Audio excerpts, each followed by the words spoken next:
Es un gusto para mí estar aquí compartiendo con ustedes. Hubiera sido muy interesante poderlos visitar, pero bueno, ahorita esta es la opción que tenemos y esperemos aprovecharla lo mejor posible, ¿no? El año pasado no pudimos, pero ahorita aquí estaremos. Entonces, les voy a platicar esto de recubrimientos multifuncionales un poquito para dar algunos ejemplos de lo que estamos haciendo en el Instituto de Investigaciones en Materiales, en particular en este grupo de plasmas y nanomateriales, en donde el hacer recubrimientos en realidad es una perspectiva muy amplia y me gustaría por eso compartir varios ejemplos para que ustedes vean todo lo que se puede hacer, ¿no? Sin ir demasiado en detalles en ninguno de ellos, pero espero que les dé un panorama general, ¿no? En principio, ¿por qué nos preocupa en el grupo de plasmas y nanomateriales el asunto de las superficies? Es porque muchas de las fallas de los materiales en realidad inician desde la superficie. Desgaste, corrosión, fracturas, ¿no? Son problemas de superficies, ¿no? Que si bien se han tratado tradicionalmente buscando aleaciones diferentes, hay una alternativa que es lo que nosotros llamamos ingeniería de superficies. Y con esta ingeniería de superficies buscamos justamente modificar la superficie y evitar estas fallas de los materiales, ¿no? Y aquí hay unos ejemplos de materiales estructurales, pero igual podemos en el área de biomedicina tener un impacto en este desarrollo de ingeniería de superficies. Y hoy en día, por ejemplo, con la necesidad a la que nos hemos visto con el efecto que ha tenido el virus en nuestra vida, uno de los puntos claves también es, por ejemplo, ver que los virus, bacterias también, digamos, todos los microorganismos permanecen en las superficies por tiempos prolongados, ¿no? Y esto implica pues que estamos expuestos a estos microorganismos simplemente por su permanencia en las superficies. Entonces, desde este punto de vista de las superficies y modificaciones de superficies que podemos hacer, lo que nos interesa es encontrar soluciones a este tipo de problemas, ¿no? Entonces, toda el área de ingeniería de superficies puede tener dos grupos importantes. Uno es modificar la superficie, hacerles diferentes texturas, diferentes grabados para modificar sus propiedades, o bien a el material en bulto agregarle un recubrimiento, ¿no? Y este recubrimiento podrá ser tan bueno, tan malo como nosotros estemos buscando, pero la idea es que le agregamos un segundo material en la superficie, que va a ser unas cuantas micras de espesor, y que con esto vamos a cambiar la respuesta a la interacción con el medio ambiente de este material. Si nosotros buscamos en la literatura respecto a justamente los diferentes métodos de hacer recubrimientos en particular, porque es lo que yo les voy a hablar, no voy a manejar la parte de modificación de superficies, pero sí de recubrimientos, podemos encontrar que esto se lo dividen en diferentes mecanismos, ¿no? Trabajar en fase gaseosa, trabajar en estado sólido o bien en estado semifundido, ¿no? Y entonces podemos ver que aquí nacen las diferentes técnicas, ¿no? Por ejemplo, cuando trabajamos en estado gaseoso, el depósito químico en fase vapor o el depósito físico en fase vapor o técnicas asistidas por iones. Y aquí, bueno, hay otras técnicas que se pueden estar mencionando, ¿no? Esta es otra clasificación, igual más o menos van a encontrar en estado sólido, en fundido o en estado gaseoso. Y en estado gaseoso entramos a la técnica de depósito en fase física, ¿no? Por vapor físico, que es lo que yo les voy a platicar. Y aquí pues todavía tenemos una subdivisión en diferentes técnicas, ¿no? Entonces puede ser evaporación, puede ser sputtering, que es un poquito lo que yo les voy a estar platicando. En todo caso, estas técnicas de modificación de superficies a través de recubrimientos en este review, por ejemplo, les presentan, pues va a depender también qué es lo que nosotros queremos, ¿no? Y aquí les marca, por ejemplo, para diferentes técnicas, cuáles son los intervalos de espesores que podemos producir. Entonces, también eso va a definir si yo quiero una película muy gruesa, pues a lo mejor con algunas técnicas no puedo hacerla y también eso define qué técnica me conviene, ¿no? Hay otro aspecto, por ejemplo, aquí manejan la porosidad, ¿no? Este es un review justo para aplicaciones médicas en donde, bueno, podría yo querer porosidad, entonces hay técnicas que me dan esa mayor porosidad, o podría querer un recubrimiento más compacto y voy a tener esta otra opción. Y obviamente siempre pues el costo que tenga cada una de estas técnicas pues tendrá un impacto en el material, ¿no? Entonces también cambian los costos, esto es de manera relativa según la técnica que estemos buscando. Lo que nosotros tenemos en el grupo de plasmas y nanomateriales es principalmente el sistema de sputtering, en particular magnetron sputtering, en donde, bueno, hemos desarrollado varios sistemas en donde tenemos al menos 2 cátodos, ¿no? Para estar trabajando. Entonces, básicamente sputtering, les voy a decir muy rápido más o menos cómo funciona. Algunos de ustedes a lo mejor ya han visto este videíto en que más o menos trato de simular la idea del sputtering. Yo tengo una cámara de vacío, voy a tener un material sólido, es un material que llamamos el blanco. A partir de aquí yo voy a estar buscando el material que quiero depositar sobre un sustrato. Entonces este es mi material fuente, mi base que yo voy a tener. Esto lo introduzco en una cámara de vacío, hago introducir un gas de trabajo. Dependiendo lo que yo quiera hacer, este gas puede ser simplemente argón o puede ser argón mezclado con nitrógeno, con oxígeno, con un hidrocarburo, etcétera. Pues lo que vamos a hacer es aplicar un potencial negativo a este material blanco y el resto de mi cámara, incluido mi sustrato, pues es el ánodo que va a estar aquí funcionando, ¿no?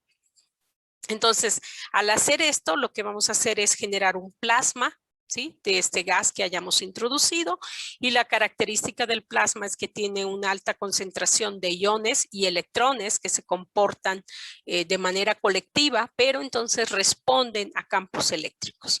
Estos iones que tienen cargas positivas pues van a verse atraídos por este potencial negativo en el blanco, de manera que inician un proceso de bombardeo físico, y por eso esto lo llamamos un depósito físico, en donde nosotros por transferencia de momento empezamos a arrancar átomos de este material sólido.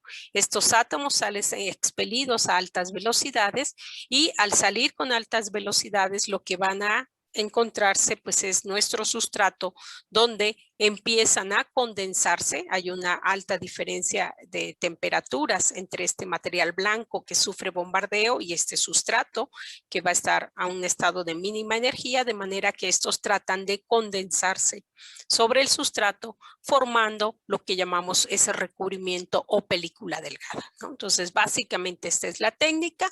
Es obvio que este material sólido, que nuestro blanco es clave para nosotros, y dependiendo del material recubrimiento que querramos formar, pues vamos a escoger este material sólido de la manera más adecuada. O como veían en las imágenes anterior, combinamos dos de ellos y entonces podemos estar haciendo compuestos. Si agregamos oxígeno, tenemos óxidos. Si agregamos nitrógeno al gas, tenemos nitruros, etcétera, ¿no? Entonces tenemos una alta versatilidad, y esa versatilidad es lo que quiero enfatizar un poquito en esta plática, mostrándoles 3 trabajos, que es lo que digamos hoy estoy trabajando. Son 3 temas que estamos trabajando en este momento. Hacia atrás con las referencias ustedes pueden ver otras cosas que hemos hecho anteriormente, pero ahorita estos 3 proyectos marcan la versatilidad que tenemos con estas técnicas de depósito de películas por sputtering.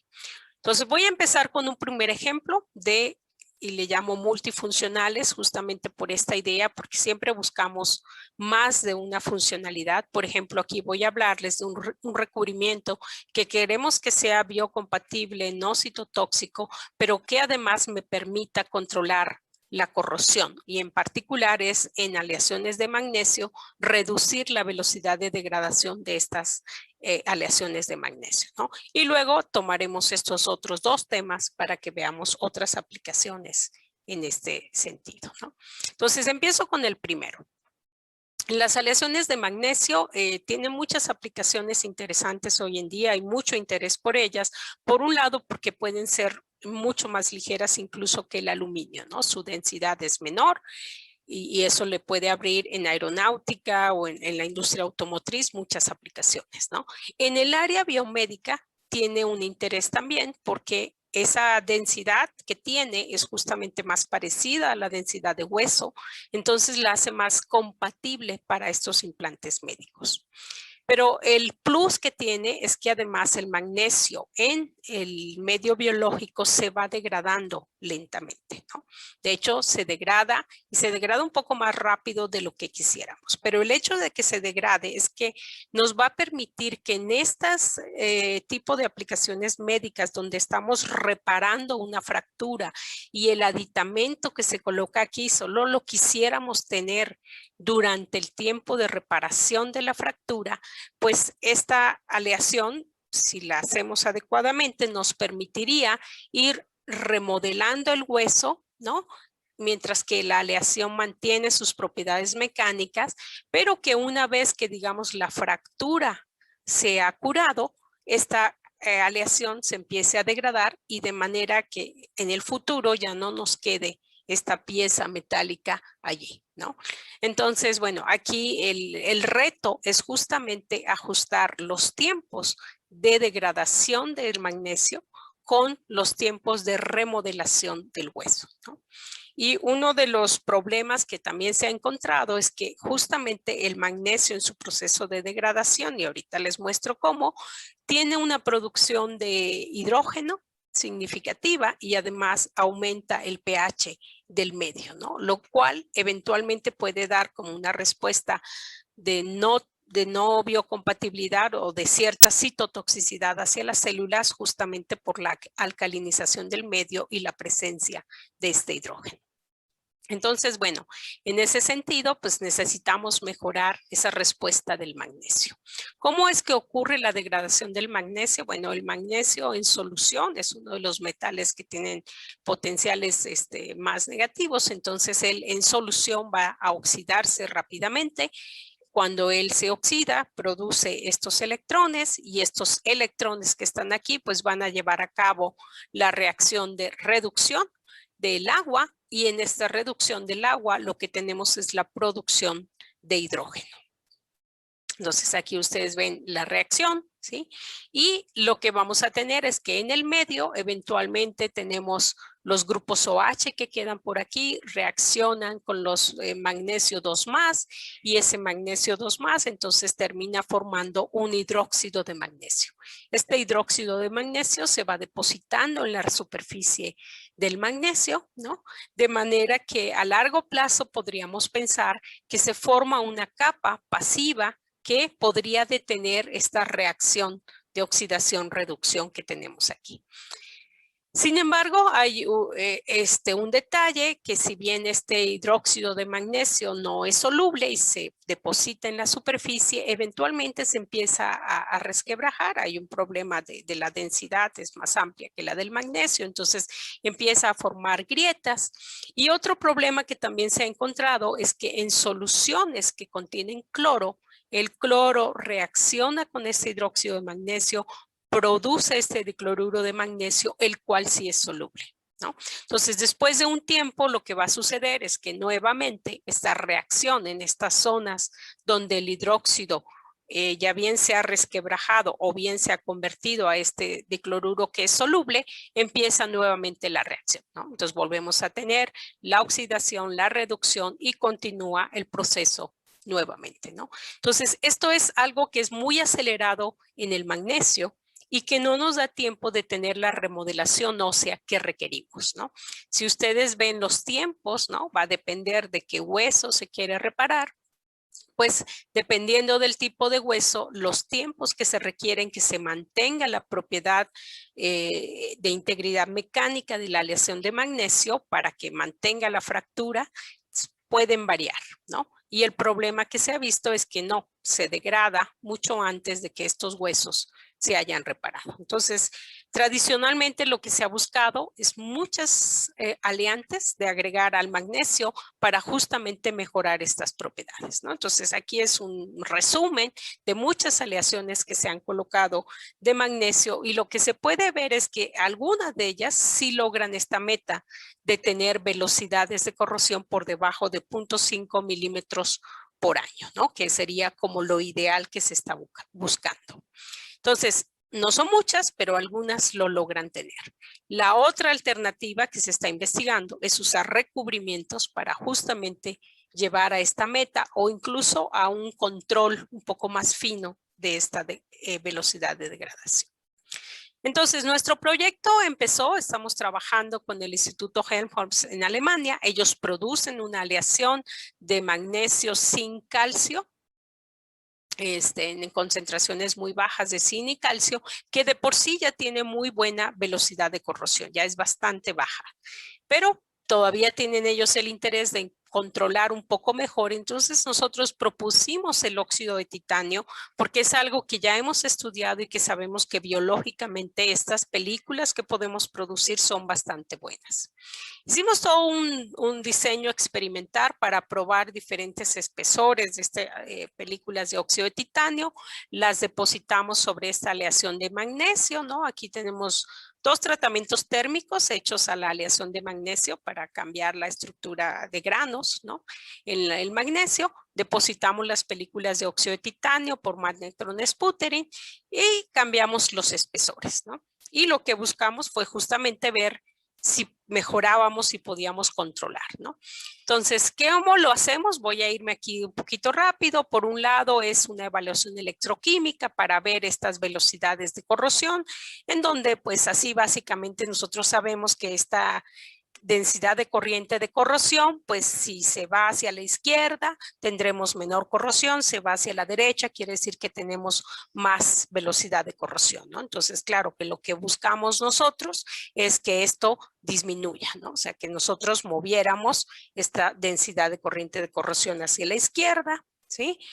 Y también, pues, medimos la pérdida de masa cuando se está dando estas reacciones anódicas y catódicas, pues claro que mi aleación está perdiendo masa, entonces podemos medir simplemente esa pérdida de masa, es otra manera de evaluar esa velocidad de degradación. Y por otro lado, como les dije, que se produce hidrógeno, pues también tenemos una manera de medir cuánto hidrógeno se está produciendo y cada mol de hidrógeno corresponde a una mol de magnesio que se está perdiendo. Entonces digamos que tenemos diferentes métodos de ver estas velocidades de corrosión. Luego otro punto clave es ver si en efecto mi aleación, una vez que tiene el recubrimiento de óxido de titanio, me da una buena respuesta a nivel celular, ¿no? Entonces, bueno, eso también lo estuvimos evaluando.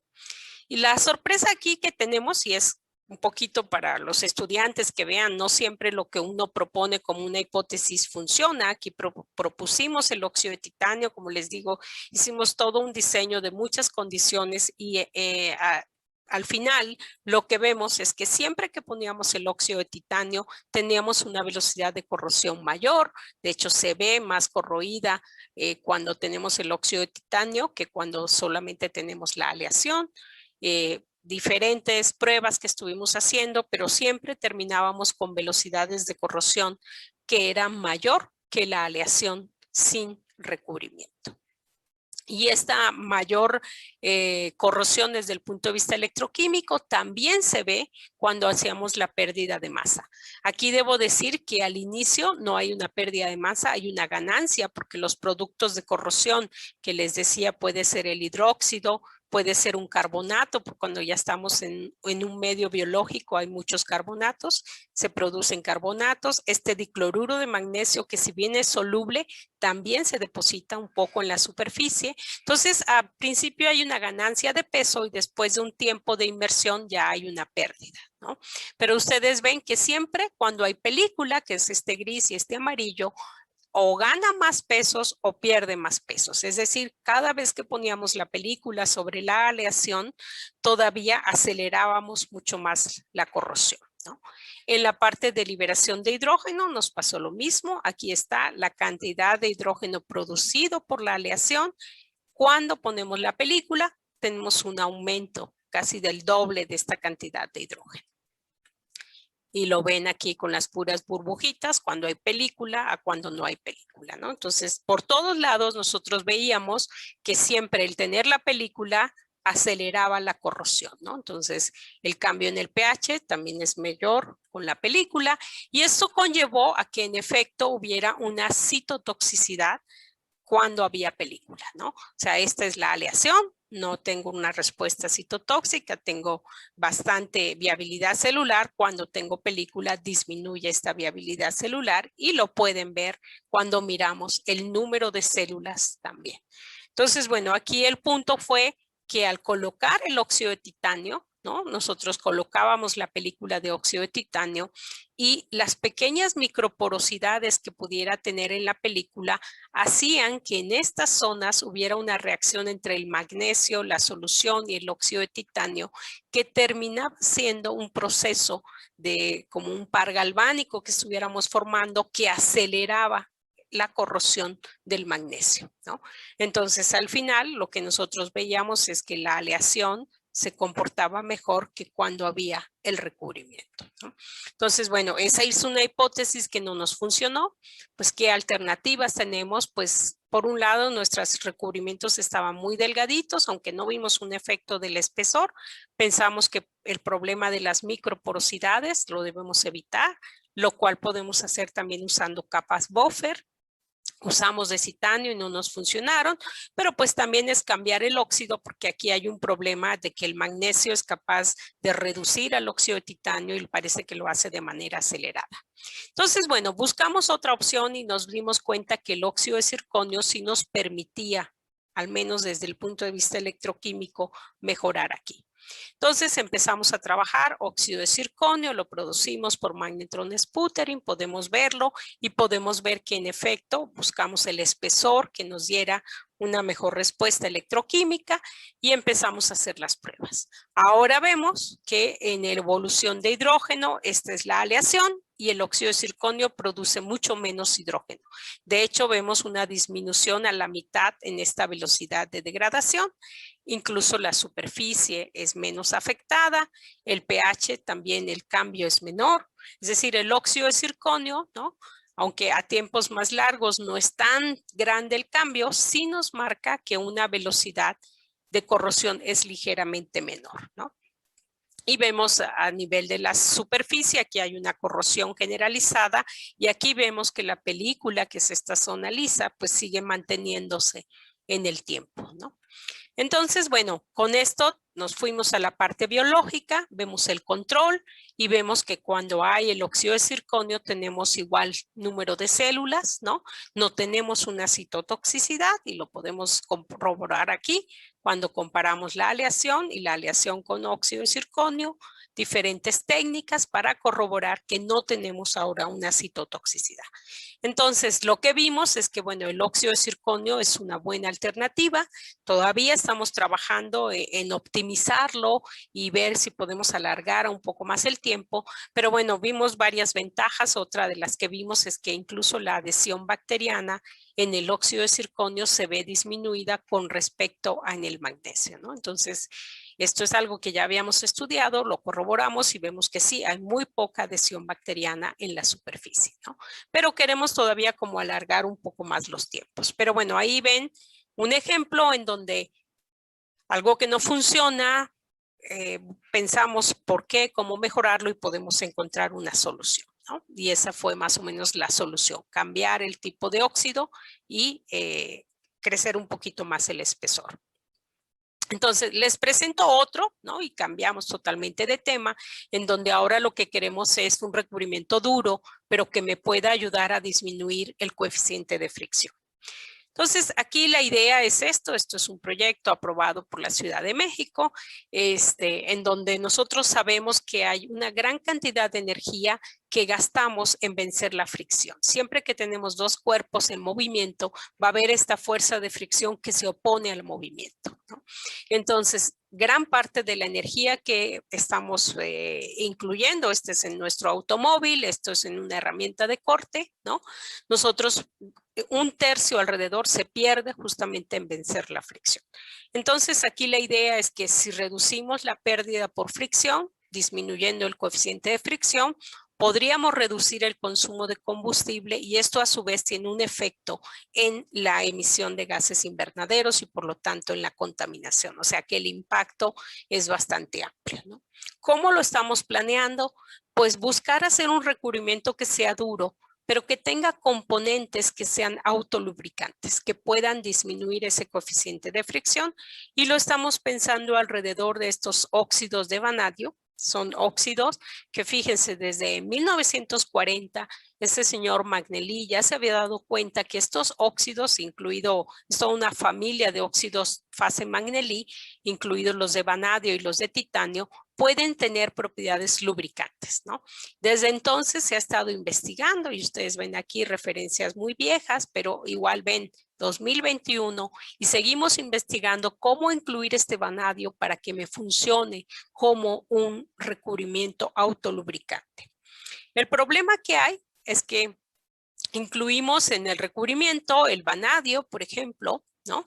Y lo colocamos sobre una herramienta de corte, y justamente cuando esta herramienta empieza a funcionar, se calienta, y al calentarse, el vanadio migra muy rápidamente hacia la superficie, de manera que al principio da una mejora y posteriormente, cuando la herramienta se sigue usando, ya no hay una mejora. Entonces, la propuesta del proyecto es decir, vamos a trabajar con multicapas, pero vamos a buscar una capa en donde este vanadio no pueda migrar tan fácilmente. Entonces, una capa en donde, ok, si migra no pasa nada, pero otra que impida esa migración. De manera que el material, al irse desgastando, siempre va a tener este reservorio de vanadio. Entonces, para buscar esto, pues lo que empezamos a hacer es decir, bueno, vamos a buscar nitruros que serían matrices duras, y vamos a ver qué pasa cuando les incluimos el vanadio, ¿no? Y vamos a buscar en cuál de ellas el vanadio migra muy rápido y en cuál de ellas es un poco más lento para formar estas multicapas. Esto lo estamos trabajando con la empresa Sadosa, que hace recubrimientos justamente para este tipo de herramientas de corte. Entonces, los recubrimientos son hechos ya en un equipo industrial. Y bueno, hicimos toda la familia de recubrimientos. Nos tenemos que asegurar que estén bien adheridos al sustrato, que no se vaya a delaminar, y bueno, se puede lograr con estas técnicas de depósito de arco catódico, es muy adecuado. Vemos cómo es su estructura. La estructura más dura de estos recubrimientos normalmente es cuando es cúbica. Entonces aquí el punto clave era demostrar que cuando agregamos vanadio se mantiene la estructura cúbica, y eso pasa. Medimos la dureza, entonces podemos ver que sí hay diferentes datos de qué efecto tiene el vanadio en la dureza. A veces aumenta la dureza, a veces la disminuye, pero siempre tenemos durezas muy por encima de la dureza de los aceros que estamos trabajando, ¿no? Que no pasa de 10 gigapascales, y acá ustedes pueden ver durezas mucho mayores. Y luego, para ver esa migración del vanadio, lo que hicimos es usar la espectroscopía de fotoelectrones, en donde nosotros podemos hacer un perfil de profundidad y ver cómo están los elementos en las capas más superficiales, ¿no? Entonces, tomamos nuestra muestra sin tratamiento térmico, a otra le hicimos un tratamiento térmico bajo estas condiciones, y vimos la distribución de los elementos, ¿no? Para ver si el vanadio migra o no migra. Y bueno, la idea es correlacionar esta respuesta justamente con lo que pasa con las pruebas tribológicas, y estamos haciendo dos métodos. Uno es este método unidireccional y el otro es este otro método reciprocante. Entonces, aquí les resumo lo que vemos. En estos dos recubrimientos que son, digamos, base titanio, vemos que el incluir el vanadio nos disminuye el coeficiente de fricción prácticamente a la mitad, ¿no? Y justamente esto lo correlacionamos con cómo es la respuesta de migración del vanadio en estas matrices. Entonces, esta es la película sin, bueno, con el vanadio antes del tratamiento térmico. Podemos ver cómo están los elementos en unos 500 nanómetros de espesor de la muestra, ¿sí? Y cuando ya le hemos hecho el tratamiento térmico. Entonces, vemos que para estas dos matrices sí hay una migración, hay una oxidación. Ven que la cantidad de oxígeno aumenta y el vanadio está en la superficie. Cuando miramos la superficie, en efecto, lo que tenemos es principalmente un óxido de vanadio. Es decir, en estas dos matrices, el vanadio migra, se oxida y nos da como consecuencia la formación de esta película de óxido de vanadio. En estos otros dos recubrimientos, cuya base es el aluminio, pues no hay una mejora en el coeficiente de fricción muy significativa, y esto va de la mano en que en efecto no vemos una migración del vanadio hacia la superficie con la formación de ese óxido, ¿no? O sea, si vemos después del tratamiento térmico, no se ha formado ningún óxido, y mis datos aquí me indican que el vanadio tampoco se ha ido a la superficie a formar un óxido. Entonces, bueno, con esto nosotros ya definimos qué hacer con nuestras multicapas, ¿no? Aluminio, cromo, nitrógeno, porque es muy duro. Titanio, silicio, vanadio, nitrógeno, donde sabemos que el vanadio va a migrar y nos va a dar esta parte de bajo coeficiente de fricción. Entonces, bueno, hemos estado trabajando con diferentes configuraciones de estas multicapas, ¿no?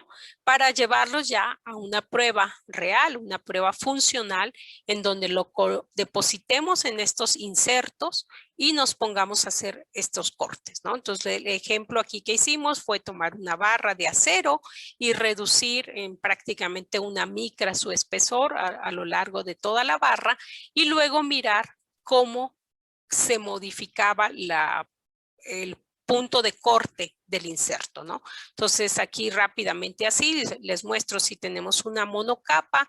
Este es un sistema lubricado, este es sin lubricación, y ustedes pueden ver que prácticamente el recubrimiento se pierde, hay mucha deformación del inserto, se pierde el filo, ¿no?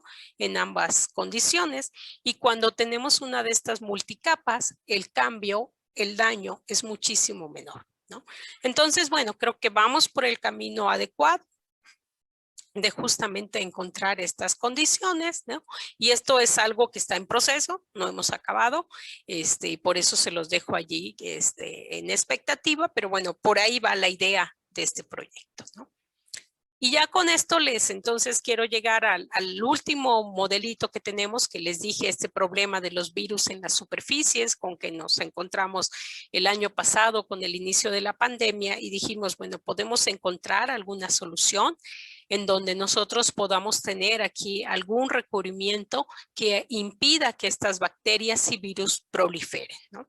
Entonces empezamos justamente con el depósito, estamos haciendo depósitos por sputtering de una mezcla de plata-cobre, que fue lo que seleccionamos. Entonces esto es un polipropileno sin recubrimiento, con recubrimiento, y lo que estamos estudiando es qué pasa en la interacción con virus, con y sin envolvente, y con diferentes bacterias con estas superficies. Entonces, aquí ustedes pueden ver así, déjenme ver si esto ojalá o no ojalá. Ahí pueden ver más o menos el video en donde tenemos una tela, ¿no? Y estamos haciendo un depósito justamente de una mezcla de plata y cobre. Si lo vemos en alta resolución, el recubrimiento es una capa continua.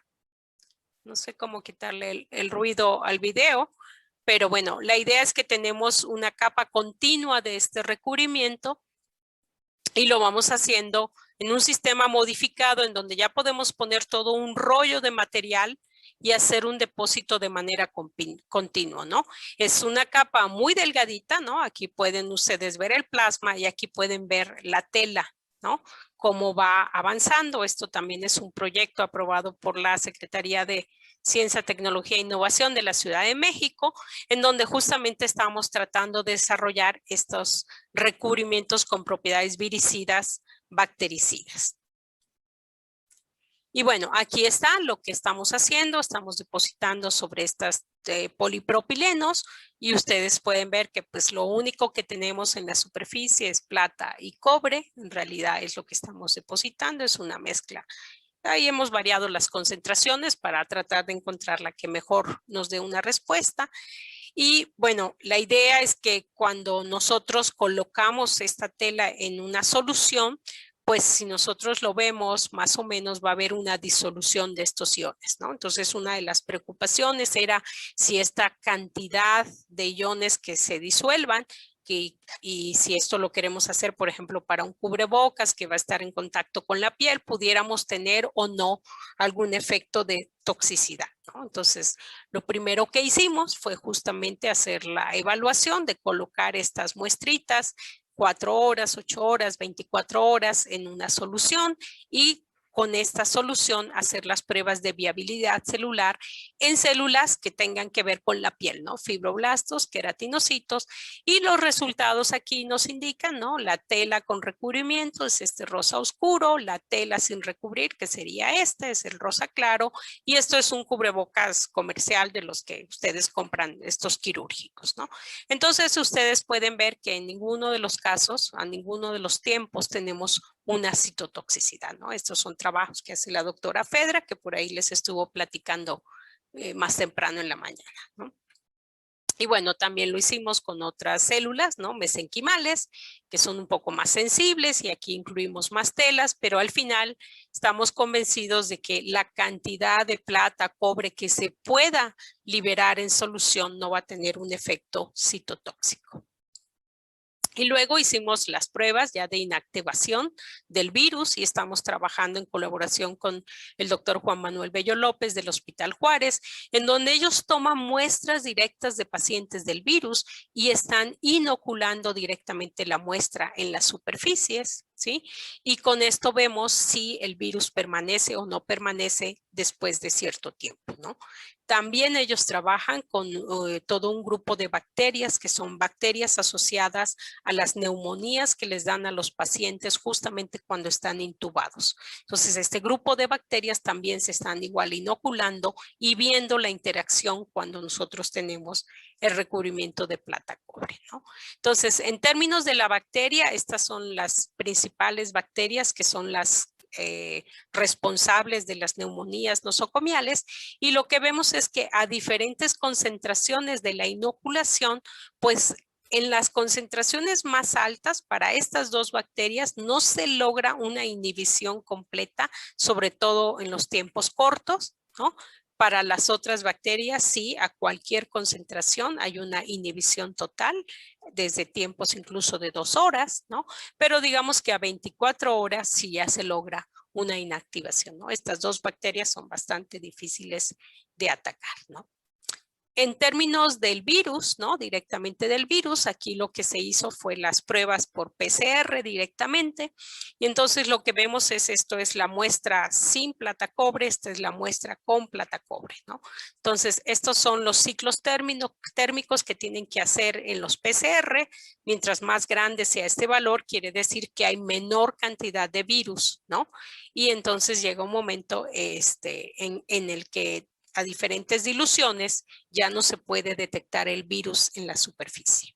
Luego ya hicimos un experimento un poco más fino en donde convertimos estos CTs en cargas virales y ustedes pueden ver que la carga viral va disminuyendo, ¿no? Cuando están en contacto, ¿no? De manera que a 24 horas o incluso casi desde las 8 horas, la cantidad de virus ha sido totalmente disminuido en la superficie, ¿no? Entonces creemos que pues sí tiene un efecto viricida, ¿no? Todo esto ¿para qué? Pues para tratar de hacer un cubrebocas en donde ahora tengamos no solamente el efecto del filtrado, sino también de inhibición de bacterias en la superficie, ¿no? Entonces le hemos dado el nombre a este recubrimiento plata cobre como SATCU, como marca registrada, y estamos trabajando en el desarrollo de estos cubrebocas que sean triple capa con plata cobre, ¿no? Buscando cuál sería la mejor de las combinaciones posibles para tener un cubrebocas que sea funcional y que pueda dar la propiedad viricida y antibacterial, ¿no? Entonces, bueno, con esto más o menos llego al final para tener tiempo para que hagan las preguntas y como resumen, más que como una conclusión, porque cada tema tendría sus conclusiones específicas, es decirles que, bueno, esta técnica es una de las muchas técnicas que hay de modificación de superficies por métodos físicos, es sputtering. En realidad yo lo veo como una técnica de síntesis de materiales en forma de recubrimientos, ¿no? Es decir, es una manera en que combinando diferentes elementos voy a tener un material con propiedades diferentes. Y aquí como ejemplo yo les he mostrado nada más algo de propiedades de biocompatibilidad, antibacterial, corrosión, tribológicas mecánicas. Pero fíjense que acá tenemos otro grupo de trabajo en donde en este mismo tipo de recubrimientos buscamos aplicaciones en electrónica, en producción de hidrógeno, en fotocatálisis, degradación de moléculas orgánicas y demás, ¿no? Entonces, la versatilidad que nos da la forma de producir materiales utilizando técnicas de depósito es muy amplia, ¿no? Y con esto un poquito es el mensaje que les quiero dejar aquí. Y bueno, obviamente agradecer por la invitación, agradecer su atención y bueno, esto se hace con un grupo de trabajo, van cambiando los alumnos que participan cada vez en esto, pero bueno, son diferentes de los chicos que han estado colaborando, muchos de ellos ya están graduados y ahora colaboran como justamente colegas, ¿no? En donde estamos desarrollando cosas juntas y pues tengo que agradecer a todos los fuentes de financiamiento, por fortuna hemos tenido, ¿no? Desde CONACYT, la misma UNAM, desde la Royal Society, desde la Ciudad de México, ¿no? Entonces esto nos ha permitido ir haciendo diferentes cosas, ¿no?